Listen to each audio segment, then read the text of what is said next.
Dios me los bendiga a todos. Ahora segmento del programa de Leo Vélez lo voy a hacer en compañía de algunos hermanos que están conmigo. Mi hermana Wendy, mi hijo Marvin Josué y una de mis ayudas, mi hermana Lidia. Ya van a tener la oportunidad ellos de poder participar también. Esa es la idea, de que estén aquí conmigo. Lo que vamos a hacer es de que los voy a ocupar a ellos, los estoy agarrando de sorpresa. No les he explicado propiamente de qué se trata. Vamos a tocar un tema, pero ellos no saben de qué voy a hablar, me van a escuchar. Yo voy a procurar hacer un resumen de lo que voy a platicar y después vamos a desarrollar un poquito más el tema en base a los comentarios, inquietudes, aportaciones que ellos puedan tener.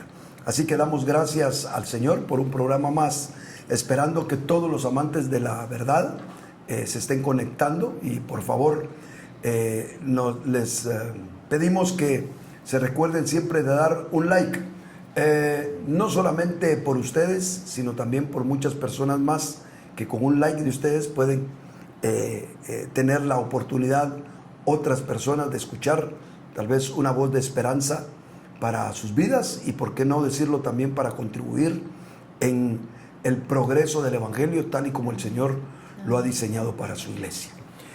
Muy bien, yo quiero hablar con ustedes, mis amados hermanos. Ya después van a tener el tiempo para que puedan utilizar el micrófono y poder aportar ustedes. Pero quiero ir de lleno, quiero hablar acerca de el Evangelio funciona sin religión.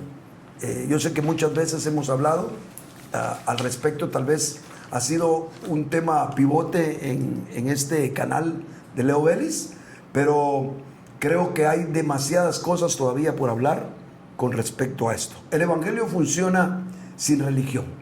En la realidad, muchos cristianos hoy en día pretenden vivir el Evangelio, y cuando lo hacen no ven los resultados que esperan. Yo no sé cuántas personas en la realidad en el cristianismo resultan personas frustradas.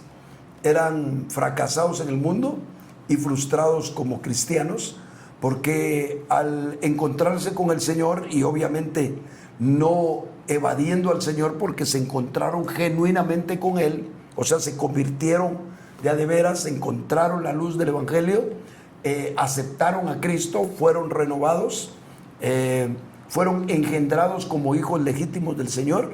Mas sin embargo, después de un tiempo, como que las cosas que el Señor dice o lo que está en su palabra no le encuentran cómo funciona, y eso crea pues una frustración. Es precisamente las razones por las cuales yo me he visto en la necesidad de poder hablar sobre estas cosas y poner este canal con el fin de que muchas personas puedan entender el por qué es que, a pesar de tener un evangelio poderoso, el evangelio, dijo el apóstol Pablo en Romanos, es poder de Dios para salvación a todo aquel que cree. Así que el evangelio sí es poder. El punto es, ¿por qué no nos sucede a nosotros eso? Déjenme decirle, entre las muchas cosas que pueden no estar funcionando en la vida de muchos creyentes, es probable que muchos estén viviendo un evangelio según lo que enseña el nuevo pacto, pero con cimiento del antiguo pacto. Es posible que muchos estén viviendo el evangelio según lo que enseña el nuevo pacto, pero con cimiento del antiguo pacto.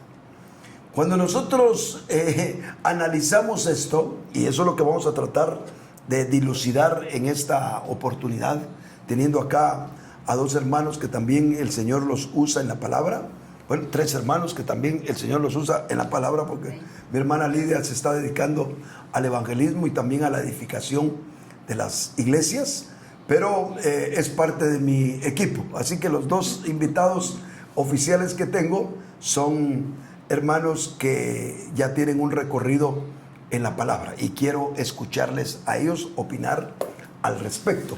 Pero la propuesta que yo tengo para ustedes es, muchas veces no funciona el Evangelio, precisamente no funciona porque aprendemos lo que dice el nuevo pacto, mas no usamos el cimiento del nuevo pacto, sino más bien estamos usando el cimiento del antiguo pacto.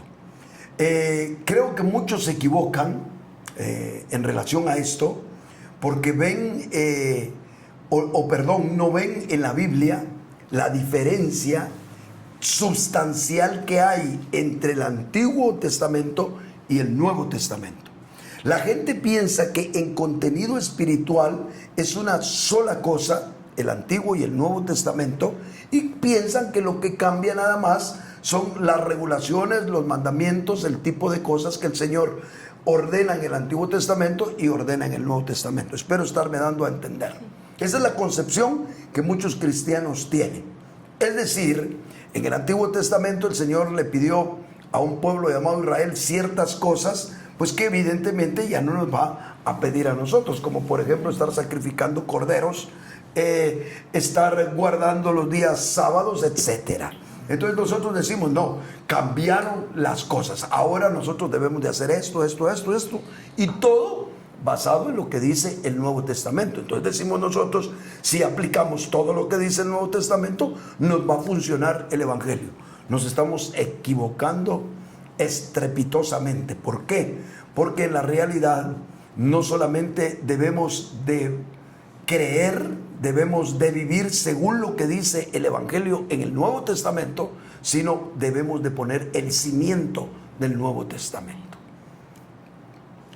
¿Cuál es el cimiento del Antiguo Testamento? El cimiento del Antiguo Testamento realmente es la religión. Y ¿saben qué es lo más tremendo? Que fue Dios mismo el que le propuso vivir al hombre a expensas de la religión. En Romanos 10:5, por ejemplo, nosotros encontramos una frase maravillosa, es un pasaje muy hermoso, porque dice, en efecto, Moisés escribe de la justicia de la ley, es decir, el cimiento que ocupa el antiguo pacto. El hombre que haga estas cosas vivirá por ellas. Es decir, esfuérzate, es decir, ponle diligencia, sé santo, etcétera, etcétera, pero todo lo que tú hagas, si las haces, vivirás por ellas. Ese es el cimiento que pone el antiguo pacto. Entonces, mucha gente, ¿qué hace?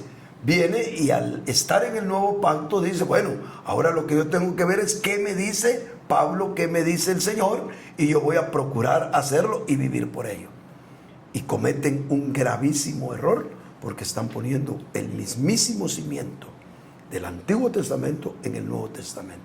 Ese gran conflicto, creo yo, que en algún momento dado el Señor lo explicó cuando Él dio una parábola, cuando dio una enseñanza y dijo, no se pone vino nuevo en odres viejos.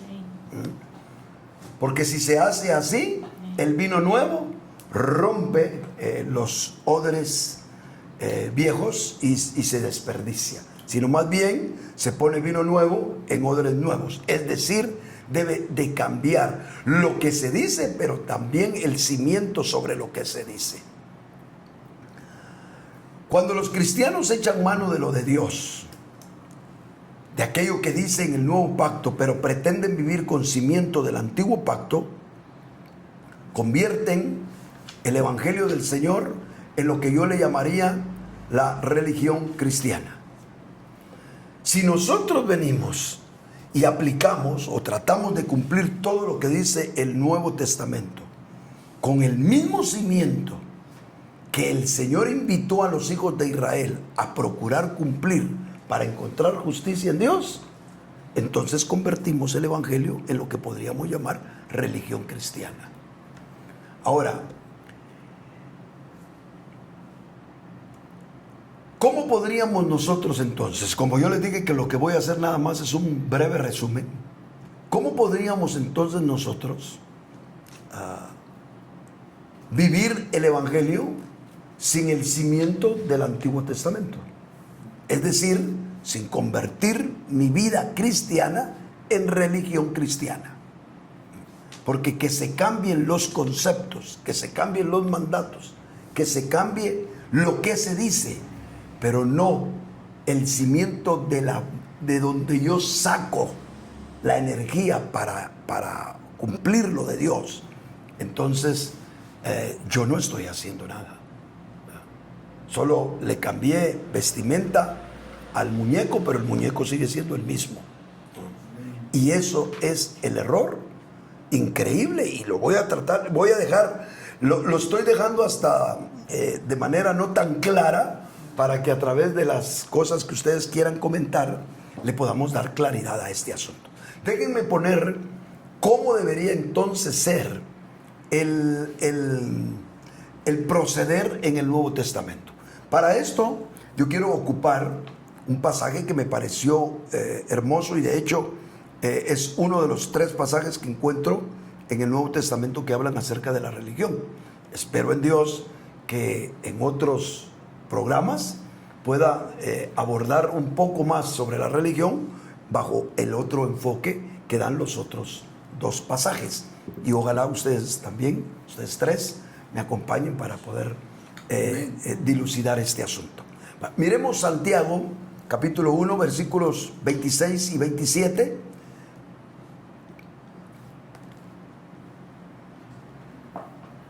Y dice: si alguno supone ser religioso, no refrenando su lengua, sino engañando su corazón, la religión de éste es vana, es decir, no le sirve. Una religión pura y sin mácula ante Dios y Padre es esta: visitar a los huérfanos y a las viudas en su aflicción y guardarse sin mancha del mundo. Bueno, aquí Santiago está diciendo: hey, ¿quién todavía quiere mantener el cimiento de religión?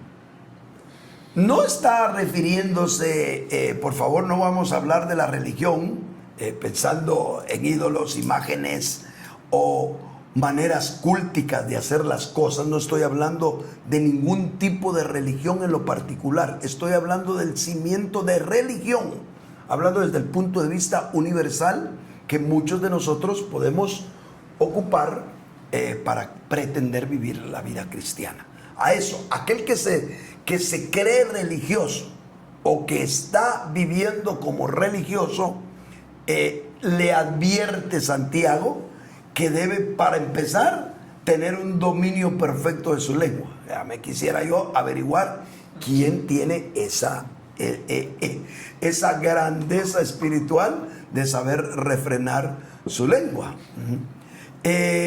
También dice: debe de ocuparse en todas las necesidades de los que están a su alrededor, de los huérfanos, de las viudas, no de las necesidades de sus hijos, que obviamente las debe de suplir, ¿verdad? Sino está hablando de gente de nuestro alrededor, de ver por el prójimo, lo cual también es una cuestión no fácil, pero otra mucho más difícil, y guardarse sin pecado en el mundo.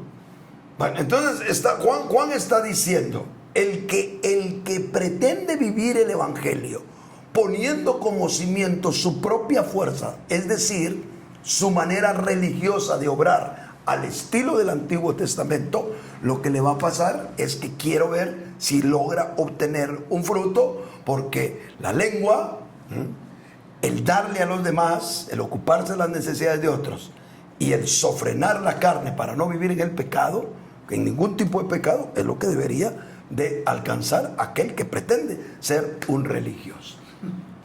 Entonces, obviamente, yo en lo personal no me apunto a esa ruta, porque parcialmente podemos cumplir esto, pero no podemos cumplirlo en la totalidad, porque el mismo Señor dijo que no había alguien que pudiera cumplir todos los mandamientos bajo ese punto de vista, con la fuerza propia, con la justicia personal. Pero más bien la ruta que presenta Santiago es maravillosa, porque el versículo 25 dice: pero el que mira, y nota que lo hice de adelante para atrás, para poderme dar a entender con el pasaje, porque Santiago primero explica lo del verso 25 y dice: pero el que mira atentamente a una ley perfecta, la de la libertad, y persevera, no siendo oidor olvidadizo, sino hacedor de la obra, este será bienaventurado al practicarla. Es decir, que la ruta ajena a la religión es recibir la palabra implantada que nos ha sido dada, recibir esa palabra que por revelación nos viene, esa palabra que es una semilla, como lo dice la parábola de Mateo 13, recibir esa palabra y estar atento, es decir, guardarla, es decir, dejar que ella ocupe un lugar primero a nivel de nuestra mente. Si no ocupa un lugar, y no estoy hablando de repetición, estoy hablando en conceptos, en creer. Mi gran problema, el gran problema de muchos es que no reciben la palabra porque oyen la palabra o leen la palabra del Señor y sus conceptos siguen prevaleciendo. O sea, no hay cambios de conceptos en la palabra. Pero el que mira atentamente a una ley perfecta, dice Santiago, está refiriéndose a esa palabra que viene por la operación del Espíritu. Y se está refiriendo también a ese pasaje de Romanos 8:2, si no me equivoco, donde dice que la ley del Espíritu de vida me ha librado de la ley del pecado y de la muerte. Cuando yo estoy atento a la palabra del Señor, cuando yo la recibo por fe, como en otro pasaje en Hebreos dice que a muchos no les aprovechó por no ir acompañada de fe, pero cuando yo por la fe la recibo y no me hago oidor olvidadizo, tengo la energía divina, porque la virtud de Dios viene a través de su palabra. Y cuando eso sucede, entonces yo tengo la energía con la cual, bajo mi propia responsabilidad, ahora sí, yo practico y vivo lo que Dios me está pidiendo. En otras palabras, realmente no solo tengo que cambiar los conceptos del Antiguo Testamento a los del Nuevo, sino tengo que cambiar cómo es que yo encuentro la restauración para mi vida. La que propuso el Señor en el Antiguo Testamento es: esfuércense, miren cómo le hacen, traten de ser buenos, traten de ser santos, traten de ser justos. En el Nuevo Testamento es: oigan la palabra, créanla, atesórenla, guárdenla, y la energía divina brota de la palabra, nos da su gracia, nos da su poder transformador, y cuando yo recibo esa energía del Espíritu, la aplico y tengo la capacidad. Es mi responsabilidad obrar bien, eso sí, es mi responsabilidad hacer lo bueno, pero ahora no lo estoy haciendo con mi fuerza, lo estoy haciendo con la energía que produce la palabra del Señor en mi vida. Bueno, hasta aquí el resumen. Ahora yo quiero que ustedes los invité para que multipliquen lo que hemos dicho, para que aporten y para que hagan lo que ustedes quieran acá en el programa. Amén. Gracias por invitarnos. Estamos contentos, ¿verdad? Acá compartiendo la palabra. Pues en cuanto a la efectividad del Evangelio, yo puedo decir que sí, el Evangelio, como dice Pablo, es poder.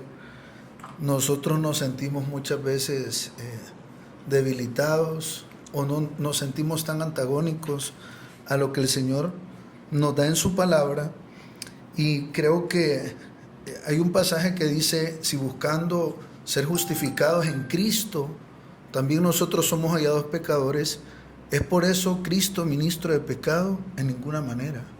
Es decir, si nosotros nos sentimos un poquito diferentes a lo que el Señor es, no nos preocupemos. Cristo tiene el poder primero para obrar en nosotros, y como dice la palabra también, sea Dios veraz, aunque todo hombre mentiroso, ¿verdad? Yo creo que en ese descubrimiento de la efectividad del Evangelio, y como tú decías, el tema del Evangelio funciona sin religión, cómo vamos conquistando básicamente el que ese Evangelio recobre ese poder en nosotros, ¿verdad? Creo que hay pasajes, porque también no sé si se pueden hacer preguntas. Sí, todo, no, pues, sí, de todo, aquí estamos. Aquí estamos en familia. Ok, creo que un pasaje que se toma mucho ahí, ¿verdad? Para tomar la escritura, más cerca del... Sí. tomar la escritura como un todo es precisamente ese que dice: toda escritura es útil para enseñar, ¿verdad? Pero yo creo que en esencia, por lo menos de lo que yo he aprendido en el Señor, que aunque la escritura está marcada como un solo libro, hay dos pactos ahí en ella, ¿verdad? Y esos pactos en esencia son de naturalezas distintas. Creo que la diferencia esencial entre el antiguo y el nuevo pacto son las naturalezas en sí mismas. Tú describías muy bien la naturaleza del antiguo pacto, ¿verdad? Como la ley, la religión, ¿verdad? La verdadera religión, ¿verdad? Pero Cristo dice: este es el nuevo pacto en mi sangre, ¿verdad? Yo tal vez puedo aportar a lo que tú decís, tal vez más que el punto de vista de las palabras, más con la persona del Señor, porque el Señor dice que el pacto comienza en su sangre. Entonces, es decir, en su vida. En su vida, correcto. La vida está en la sangre, dice la Biblia. Así es, el nuevo pacto está marcado por la vida del Señor. Amén. Y es ahí donde cobra vigencia una semilla de la que tú hablabas. No es una palabra muerta, es una palabra que contiene vida. Una palabra que no solo tiene vida, sino que tiene el poder de transformarse en un árbol. Por eso el Señor deja la figura de la palabra como la semilla. Entonces, en esencia, yo estoy muy de acuerdo con lo que tú decís, no solo por repetirlo, sino porque la palabra lo revela, que las naturalezas son muy distintas, y el Señor dice: este es el nuevo pacto en mi sangre, en mí, ¿verdad? En lo que yo soy, en lo que yo he hecho. Y creo que deberíamos de partir de ahí, la energía que el Señor me da para que este evangelio sea poderoso realmente, para que este evangelio sea efectivo. Tengo que aceptar la receta, ¿verdad? Tengo que aceptar la receta. Estoy enfermo, el médico me receta, pero si no acepto yo esa receta, no va a haber efectividad. Amén. No sé si alguien más quiere... Yo meditaba en tal vez un engaño tan fuerte y tan grande que podemos tener como cristianos, y pasamos muchos años como dando vueltas y vueltas, como pasó Israel en el desierto. Es que no llegamos a un convencimiento, aunque estemos en el nuevo pacto, a una realidad de que no podemos obrar sin seguir a la persona del Señor. Dice la Escritura que separados de Él nada podemos hacer. Si no estamos siguiendo al Señor y tenemos la conciencia que no podemos hacer nada sin Él, es imposible que nosotros de verdad podamos avanzar como en nuestra caminata cristiana. Yo miraba eso porque el apóstol Pablo dice: entre los pecadores yo soy el primero, ¿verdad? Si el apóstol Pablo tenía esa conciencia de su naturaleza, de lo que él era, podía depender de la palabra y de la persona del Señor. Entonces, muchas veces, ¿verdad? Yo creo que esto es muy común y se da mucho cuando uno va a hablar con la gente afuera. La gente está como... hay un engaño que Satanás ha hecho y nos tiene amarrados a muchos, aunque estemos perseverando en él, aunque estemos en una iglesia. Pero nos tiene atrapados a muchos porque estamos intentando constantemente con nuestra fuerza el poder caminar la ruta que el Señor ha trazado para nosotros, lo cual vivimos siempre frustrados hasta que el Señor empieza a mandar fracasos, a mandar cosas difíciles para que nosotros dependamos de Él. Cuando dependemos de Él, le damos espacio a su palabra, y creo que eso va cambiando nuestro odre, ¿verdad? Nuestro odre, hasta llegar a depositar todo lo nuevo que el Señor tiene para nosotros.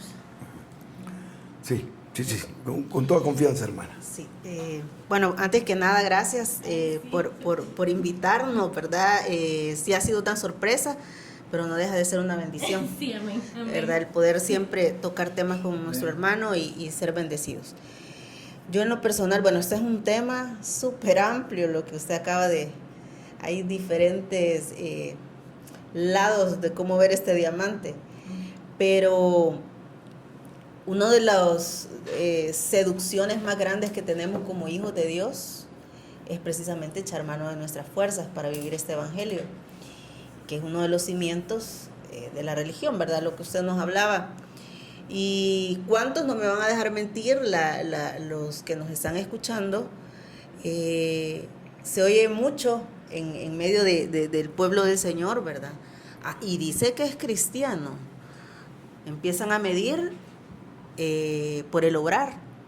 Y ante la vergüenza de ver nuestra desnudez, nos vemos muchas veces seducidos a irnos por el camino más rápido, podemos decirlo de esa manera, que es echar mano de nuestra fuerza, ¿verdad? Y cubrir nuestra desnudez, pero de la manera equivocada, ¿verdad? El Señor marcó un camino en su evangelio, vino a la tierra a morir precisamente porque sabía que conforme al antiguo pacto no se tenía la capacidad, aunque teníamos prácticamente todo lo que Dios es y lo que Dios quiere para nosotros, lo teníamos a través de esa cantidad de leyes que encontramos en el antiguo pacto, pero no existía la capacidad de nosotros de poderlas cumplir, ¿verdad?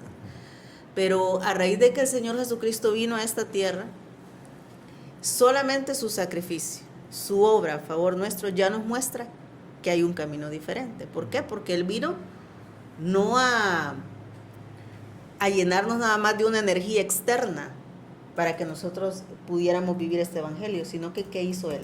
Implantarse precisamente como una semilla en el interior. Entonces tal vez yo podría como un poquito ampliar lo que mi hermano estaba hablando y decir la gran diferencia o los cimientos del antiguo y el nuevo pacto está donde inicia el centro de operaciones de nuestra transformación, porque el Señor en el nuevo pacto nos está marcando precisamente que es una ruta del interior al exterior, mucho más tardado porque es una siembra constante hasta el momento que dé el fruto en el tiempo que el Señor quiere, aunque eso nos cause un vituperio. La religión nos enseña a sacar frutos inmediatos, ¿verdad? Pero al final de cuentas, al cabo a la vuelta de la esquina, nos vamos a encontrar de que esa no era una verdadera transformación y lo que hacemos es exacerbar nuestra carne y cosechar los frutos de corrupción precisamente de nuestra carne. Y es ahí donde terminamos mucho frustrados y pensando que este evangelio no funciona.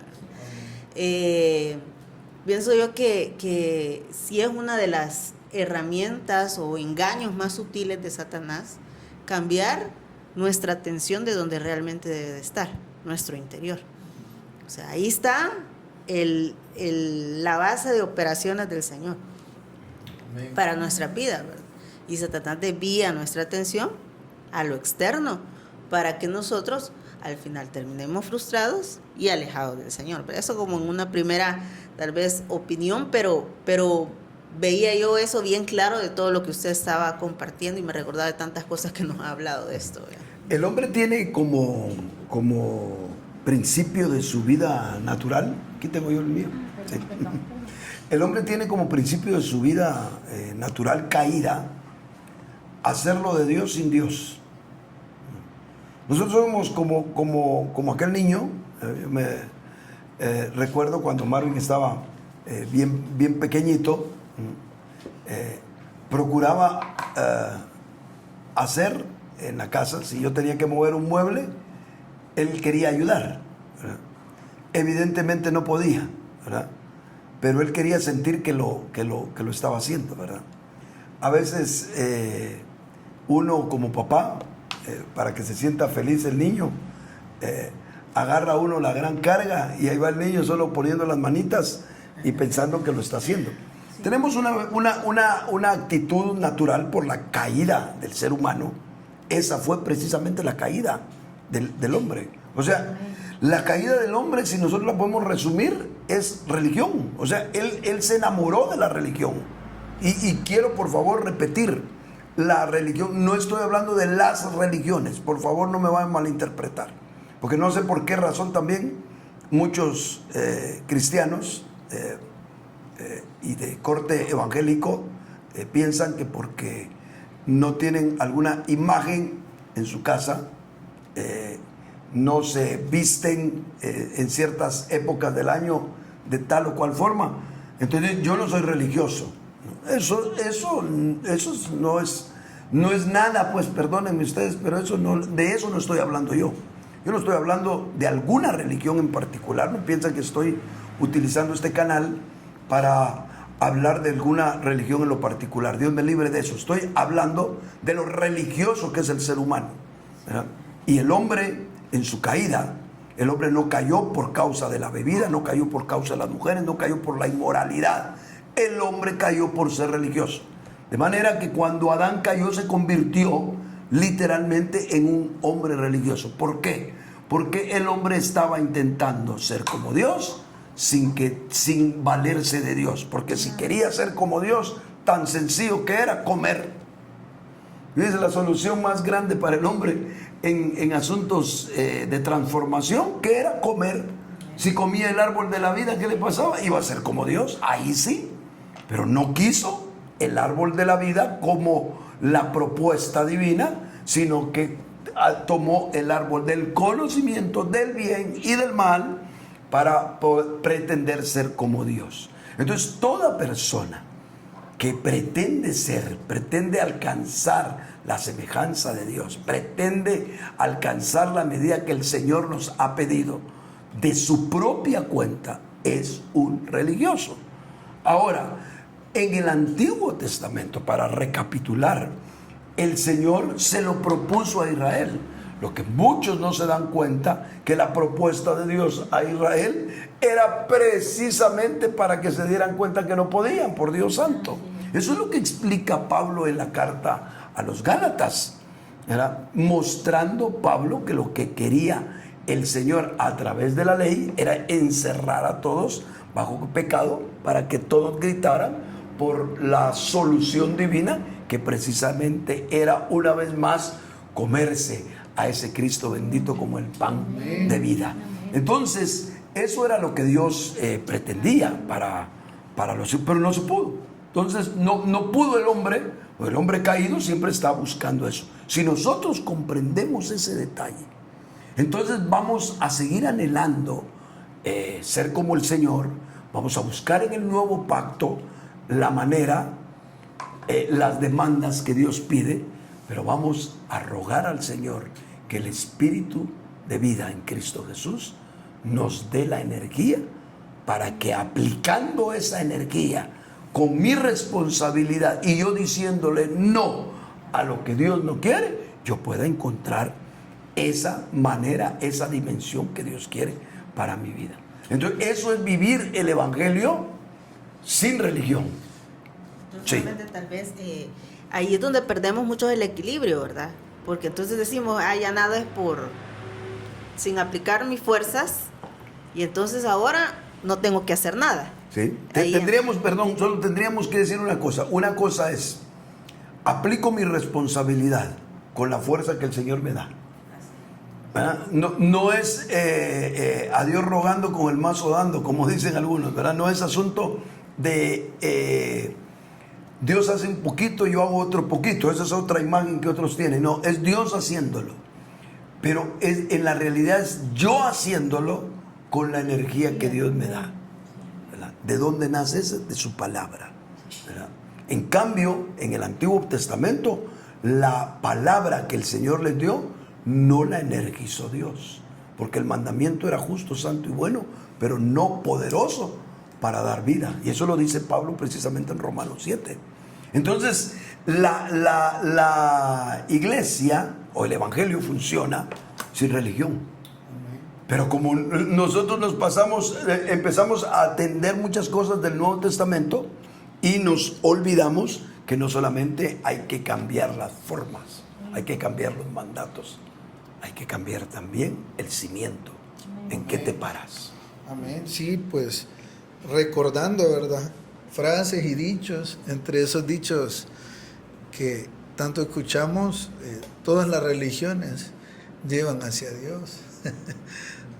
Decía, no sé quién fue el creador de ese dicho, pero es muy conocido. Hemos, con lo que estamos hablando, queda determinado que eso no es así, ¿verdad? Sino que Cristo es contrario a la religión. Decís tú en muchos de tus mensajes que la religión es querer vivir a Dios sin tener en cuenta a Dios, ¿verdad?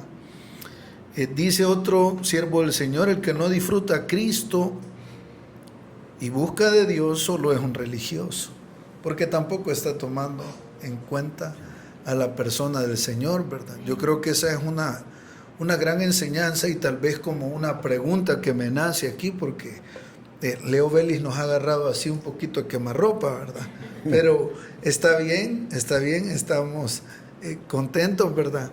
Pero tal vez para muchos es como difícil, tal vez muchos no han escuchado tanto como nosotros, ¿verdad? Ese pasaje que yo te tocaba, que de por sí no tengo ni siquiera la cita aquí, pero sí sé que está, ¿verdad? Toda la escritura es útil para enseñar, para instruir, ¿verdad? Y de qué forma hemos de tomar realmente, ¿verdad? Porque alguno dirá, entonces tire el Antiguo Testamento, ¿verdad? O cómo hemos de tomar realmente, cómo hemos de combinar nosotros en la práctica, que la doctrina se puede especificar muy bien, pero al final nosotros necesitamos vencer. Los que están ahí viendo su YouTube o su Facebook, donde esté Marvin Leo Vélez, quieren saber en la vida práctica qué voy a hacer para que este evangelio sea efectivo, ¿verdad? Y cómo puedo aprovechar todo lo del Señor, pero entender ese cambio de naturaleza entre un pacto y otro. Y aquí este pasaje se usa mucho como para generalizarlo. Por muchos predicadores se usa para decir, bueno, toda la escritura es toda la escritura, ¿verdad? No sé si tú nos pudieras referir de ese verso en cuanto a esto que estamos hablando, ¿verdad? Ok, sí. De hecho está en 2 Timoteo 3:16. Dice, toda la escritura es inspirada por Dios y es útil para la enseñanza, para la refutación del error, para la corrección, para la instrucción en la justicia, a fin de que el hombre de Dios esté capacitado, completamente equipado para toda buena obra. Este pasaje, si no lo entendemos a cabalidad, nos puede llevar precisamente a una confusión. Si yo soy honesto y dice toda la escritura, es toda la escritura. ¿Es inspirada por Dios? Sí, es inspirada por Dios. ¿Es útil para enseñar? Sí. ¿Sirve para refutar el error? También. ¿Para corregir? También. ¿Para instruir? También. ¿Para caminar en justicia? También. Entonces ustedes me dicen, entonces, ¿por qué no echar mano del Antiguo Testamento? ¿Cuál es el problema con el Antiguo Testamento? Que el Antiguo Testamento tiene una naturaleza distinta. Entonces, ¿qué sirve el Antiguo Testamento? Por supuesto, sirve para probarle al ser humano que no puede. Hermanos, dígame usted, ¿de dónde sacamos otro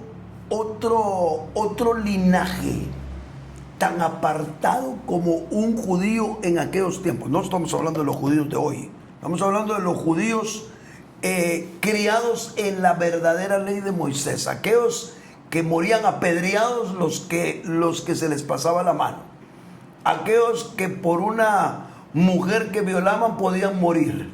¿Se imagina ahora si pasara ese asunto cuántos muertos hubieran, ¿verdad? Aquellos que tomaban a la mujer prohibida y también les pasaban grandes cosas.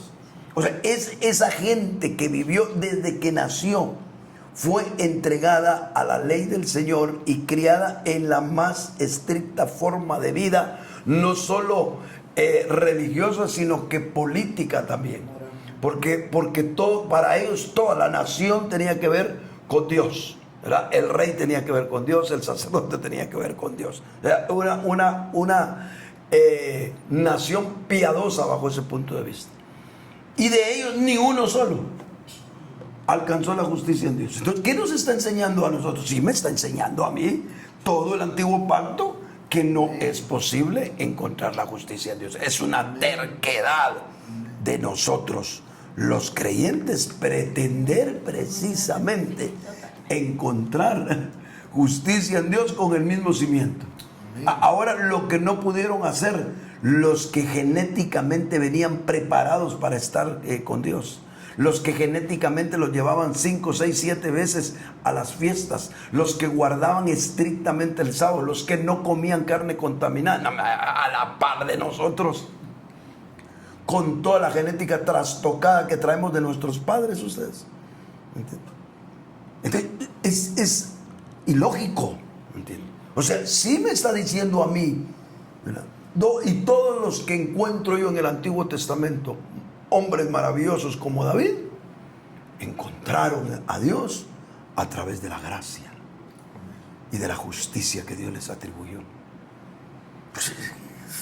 El hombre conforme al corazón de Dios, bendita la misericordia de Dios, que es el hombre que más galladas, perdónenme ustedes, más errores, de verdad, un hombre adúltero, ¿verdad? Un hombre que se hizo el loco con los enemigos, ¿verdad? Un hombre que mató a su compañero, a un hombre fiel con tal de quedarse con su mujer. Hombre, usted, alguien hace eso en este tiempo, olvídese, es desechado 60,000 veces de cualquier iglesia. Y fue el hombre del cual Dios dijo, un hombre conforme a mi corazón. Porque al final encontró lo que encontró por la vida de Dios, por la misericordia de Dios, que es la manera en la cual nosotros también vamos a honrar un día a Dios, cuando le permitamos al Espíritu de Dios, a través de esa palabra implantada, que Él genere en nosotros la energía para vivir como Dios quiere. Yo quisiera Ok. decir algo. ¿Dónde está el micrófono? Okay. Podríamos decir que esto se aplica en este pasaje de Gálatas 1:6, donde dice: me maravillo de que tan pronto hayáis abandonado al que os llamó por la gracia de Cristo para seguir un evangelio diferente. Lo que usted está diciendo.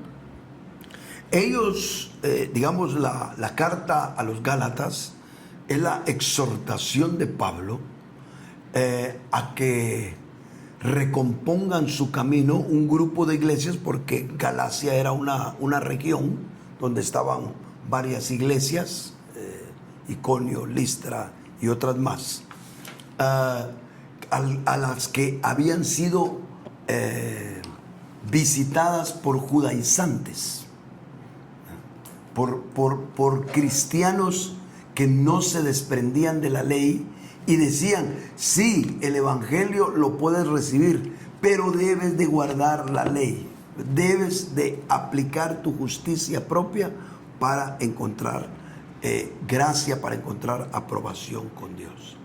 Esa manera de obrar Pablo la refuta y la trata de corregir precisamente la carta a los Gálatas. Y por eso dice: me asombra que tan pronto se hayan ustedes apartado del que los llamó por gracia para seguir un evangelio diferente. Ese evangelio que una vez más está invitando al ser humano a que eche mano de lo de él. Esa es una invitación sutil a nuestro orgullo, a nuestra arrogancia, a nuestra prepotencia de pensar que no somos tan malos, que lo único que nos hace falta es medio enderezar la página.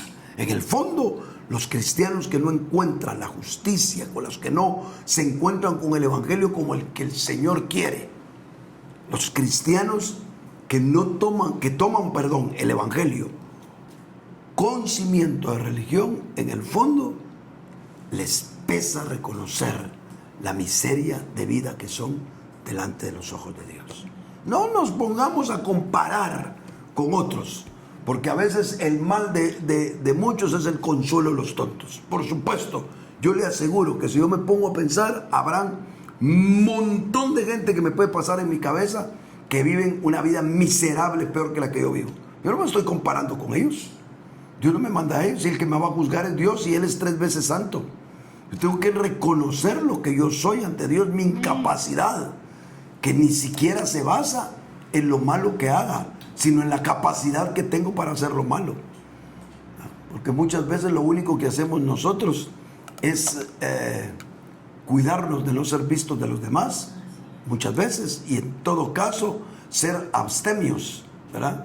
Ya no somos alcohólicos anónimos, no somos pecadores anónimos, que al final de cuentas ahí está latente lo que somos y no lo queremos reconocer, esperando que algo de bueno salga de nosotros según el evangelio que miramos y pensamos que así las cosas van a caminar. Eso no es así, ¿verdad? O vivimos el evangelio como es, o nos vamos a dar tarde que temprano. Vamos a ser gente frustrada, aún siendo personas guardadoras de muchas cosas, aún siendo personas celosas de guardar los mandamientos de Dios, como le pasó a Pablo. Terminó un hombre frustrado porque entendió que el camino no era ese. Él mismo dijo: yo, fariseo de fariseos, en cuanto a la ley, oiga lo que se atrevió a decir Pablo: irreprensible. ¿De qué cuenta irreprensible? A los ojos de los hombres. Es que hay quienes de verdad somos tan orgullosos que nos ocupamos de guardarnos a los ojos de los hombres. Somos como una hermana, que ella era bien gordita, y su esposo le decía: es que, hija, tú sos gorda porque lo que vivís haciendo es comiendo extra a la comida. Y ella decía: no. Pero cuando ella comía, se iba detrás de una puerta, la puerta de la cocina, cabal, la refrigeradora hacía que cuando se cerraba la puerta quedaba un espacio, y entonces ella ahí, hasta que a veces el esposo entraba y ¿dónde estará fulanita? No la encontraba, ¿va? Hasta que un día se quedó parado en la puerta y oía y se dio cuenta que era costumbre de ella meterse a ese rinconcito y comía todo lo que podía, y después se comía una cositita a la hora del almuerzo. Pues decía: es que yo no como. A nosotros nos encanta, a veces somos tan hipócritas que nos ocupamos hasta de pecar y pecar bien, pero eso no es lo que debemos de hacer, hermano. Nuestra vida debe de estar cimentada. El evangelio que nosotros debemos de vivir es un evangelio fuera de la religión para que funcione. Si no, no funciona. El Señor jamás va a compartir su gloria con nadie. Yo les quiero hacer un par de preguntas, solo que ustedes me las van a contestar así, de manera rápida. Ya vamos a ir terminando el programa. Las cosas estas como para que nos juntemos otro día y sigamos hablando, y de manera así bastante espontánea, ¿verdad? Para que no sea ni cargado ni muy difícil el que yo los pueda tener ahora aquí en el recinto de mi casa y compartir con ustedes. El que quiera contestar, o si quieren contestar la misma pregunta los tres, está bien, solo que de manera resumida. ¿Cómo definirías religión a la luz de la Biblia?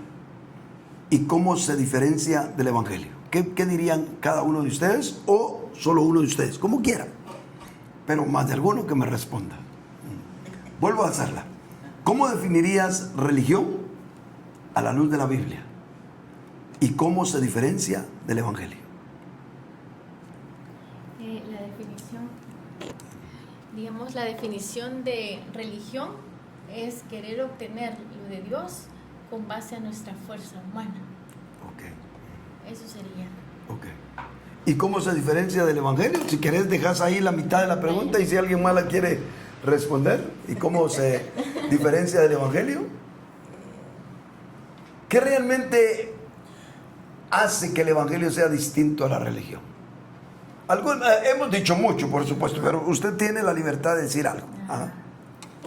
Bueno, para mí lo que en la realidad lo diferencia de la religión, ¿verdad? El Evangelio es precisamente lo que hemos estado hablando, ¿verdad? El cimiento por el cual nosotros,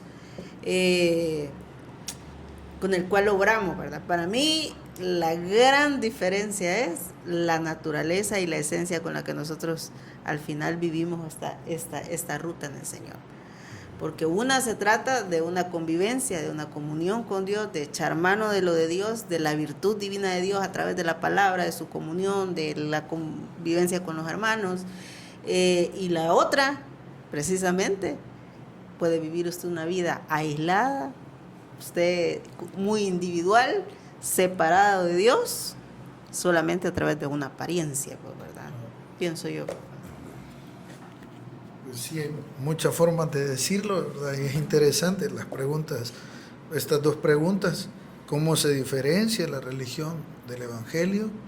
Creo que aquí sí nos pasa como la parábola del trigo y la cizaña, ¿verdad? Se puede ver muy parecida, pero en esencia está marcada pues porque una está muerta y la otra tiene vida, aunque se ve muy parecido, pues, ¿verdad? Esa vida creo que va en el Evangelio de adentro hacia afuera, y la religión va de afuera tratándose de fingir adentro, ¿verdad? Y ahí es donde está muy marcada esa diferencia entre la vida y dónde comienza, parecido mucho a lo que decía mi hermana Wendy, a dónde se origina. Y yo creo que este Evangelio nos cambia, nos energiza completamente, porque impresionantemente yo puedo convertir el Nuevo Testamento también en una ley. Lo puedo convertir como tomándolo no de la forma correcta, no tomándome ese antídoto del Evangelio, ¿verdad? Sino más bien entendiendo que eso, ese efecto evolutivo, ese efecto de transformación que tiene este Evangelio, comienza en el interior, ¿verdad? Comienza en el interior y va hacia afuera. La religión, como tú decías, trata de defenderse todo lo que esté afuera, aunque nosotros nos estemos muriendo por dentro, ¿verdad? Ok.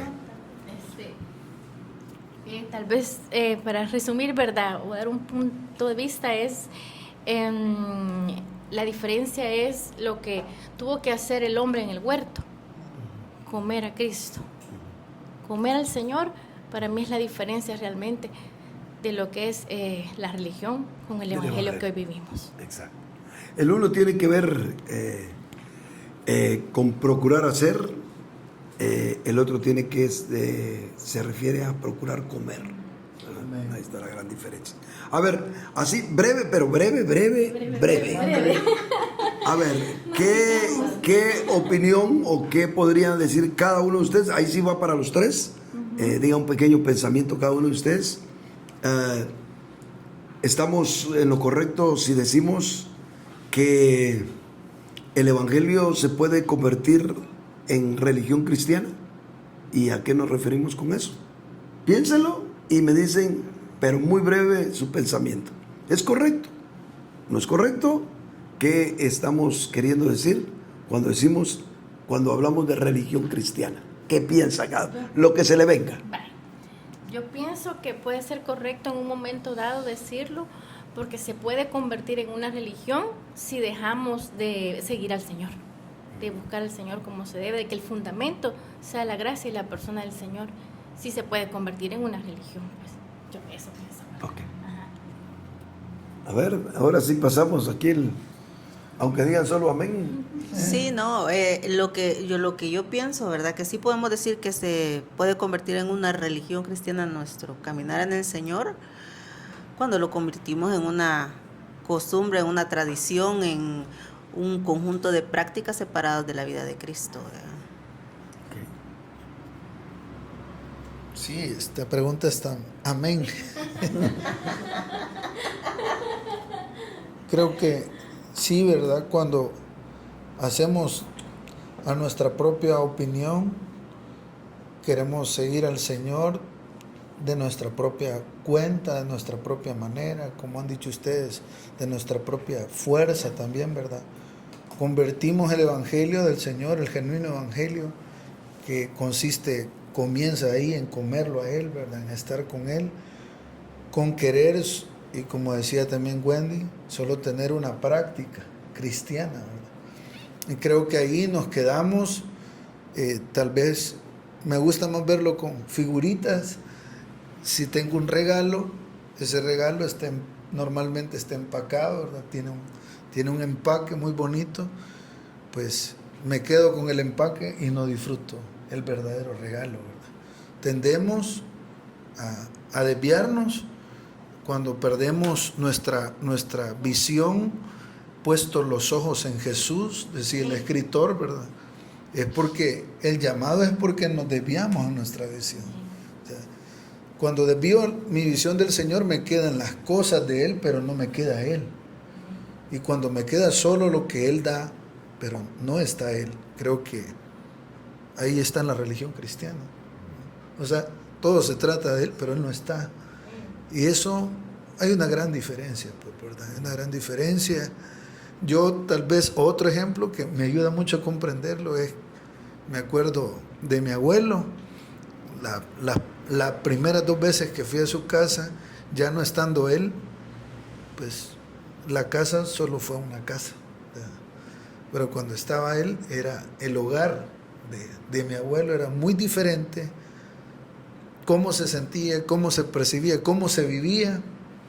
Pues ahí hay una casa en Guatemala, pero es solo una casa. Lo mismo es la religión cristiana, todo habla del Señor, pero Él no está presente.